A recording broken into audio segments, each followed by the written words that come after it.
In this video, we are going to explore the Tube Array tool, which is an alternative to using the legacy Curves tool in 3D Coat, and it exists in the Sculpt workspace within the Curves section. If I click on the legacy Curves tool, you can see how that looks. And if you have used 3D Coat for any length of time, you've probably used these before. This is a legacy way of replicating either a shape like a tube or objects from the spline palette along the length of the curve. Let's get started now by selecting the Tube Array tool. And if you do not already have something assigned to a spline, you will see a pop-up when you select the Tube Array tool, and it will indicate that you need to right mouse button click over the spline and choose Tube Array, and then you can utilize it at that point. Okay, so when you create your object to be replicated, it's a good idea to place it at the center of the grid, the origin. So let's say, for example, I have one here. And yeah, once you make the modifications to it that you want to store, again, come to the right side when you see the move icon, you can drag and drop that into the Splines palette, and you'll see the pop-up giving you options as to how you want to align it. Now, with this curve that I've already created on the right-hand side, if I want, I can go ahead and switch to a simple profile, and I'll do that now. If you want to go back to an object in the Splines palette, just click on it and then click the Apply Curves button. I think I'll just go ahead and clear this layer and create a curve from scratch so you can see how that works. Okay, so in this curves tree, I'll just go ahead and delete that one. And I can go to the E panel and choose the Closed Spline Draw mode. I can also hit the E key and choose it here. It brings the E panel right to my cursor, and then when you move your mouse away outside that panel, it will disappear. All right. Another way that you can activate the Curves editor is going to the Curves menu and click here. You also have a quick menu which stores many of the icons that you have available here, and they are contextual. Okay, so most of the time now I'm going to be hitting the Q key to bring these options right to my cursor so I don't have to stop and stretch across the UI to find them. Let's go ahead and do that now. I'll hit the Q key, and then I'll choose the B-spline creation mode. Let's go ahead and start right here. I'll click.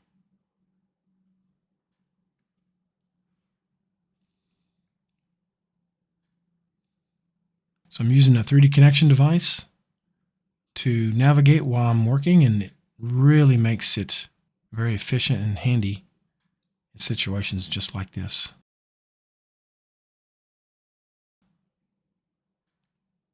Escape. Okay, and if I'm happy with that, I can go ahead and proceed. But let's say I'm not. Let's say I want to make a few adjustments beforehand. I can go to the Edit Points tool. At the top, maybe click and drag. Again, I can do this in screen space. But there are times where we will want to use the Transform Gizmo. So we would select a point and then again, hit the Q key and choose the Transform Gizmo.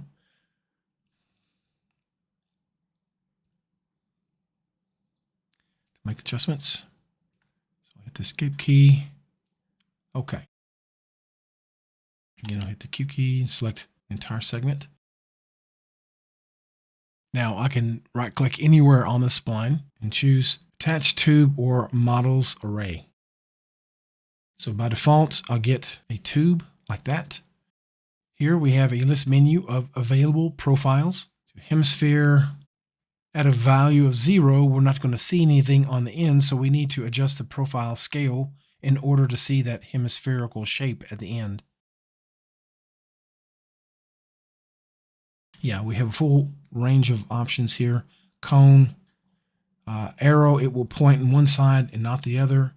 And you have a double arrow, and so on.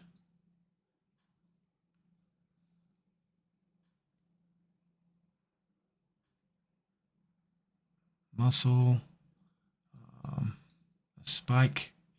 This is really good for maybe a tree branch of some kind. That's it for now. I want to select a fence segment from the Splines palette. Let's go ahead and apply a few edits in the Tool Options panel, and I'll also bring it a little bit closer to where we're working in the viewport. I can see that I need to rotate it, but before I do, I want to ghost this main terrain here, and I can probably hide some of these, some of these other elements that I don't need visible right now. And that will take a big load off the graphic card. Yeah, I can hide that fence base. So this is our object that's being replicated. I can see the poly count here in the status bar, 1,300,000. So you have a radial scale, and that's like your overall scale, essentially. And I know I need to rotate because the points are facing the wrong direction. So let's adjust that now. So I can drag the slider. That looks okay.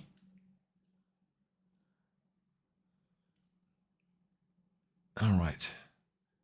So it looks like this object was decimated a little bit too much for my liking, so I probably would choose one that's a little bit higher, can maintain more of the information, but for demonstration purposes, I think this will suffice. But yeah, we can apply a fixed number of objects. Let's say if I make this 1, you can see it scaled up so that this one section fits along the entire curve. And let's set the profile back to straight.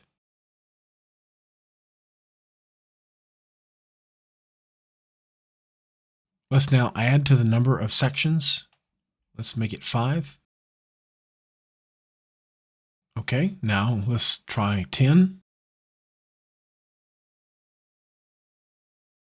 And of course, we can always uncheck that option to place a fixed number of objects along the spline.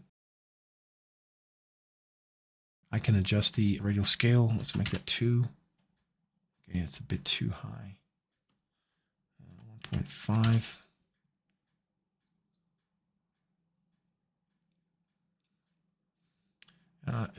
Yeah, that's about right. It's a little bit bigger, I think, than the other one. 0.25.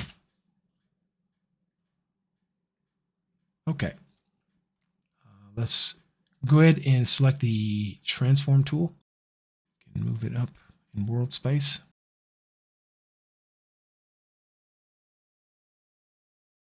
It's a little bit much, so let's bring it down.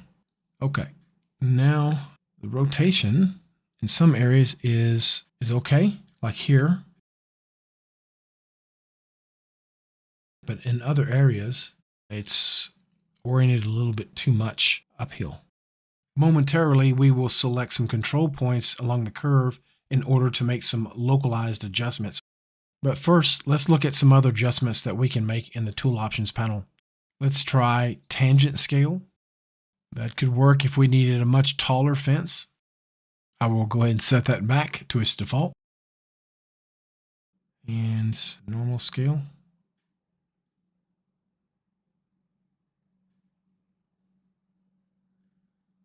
So that may not be what I want either.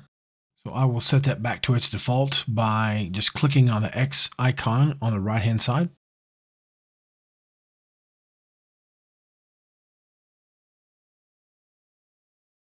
What I could do to adjust the rest of these is I could select the points where the rotation is deviated. So let's do that. Let's go to a top view to where we can see the curvature a bit better. And I'm going to go to Edit Points. I will drag select some. Okay. Now let's choose the Transform tool and I'm going to hold the Shift key while I rotate or move the gizmo to basically modify the pivot point and the orientation of the gizmo without actually affecting the spline or the object in any way. So it lets me just modify the gizmo only. Okay. There we go.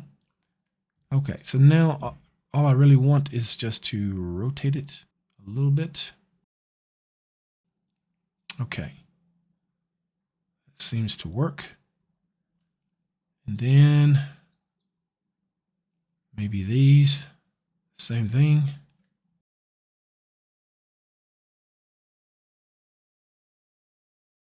Skipping forward a bit after making adjustments to the remaining points, I wanted to show one last thing, and that is you can change the point type from hardpoint, spline, B-spline, and even Bezier splines.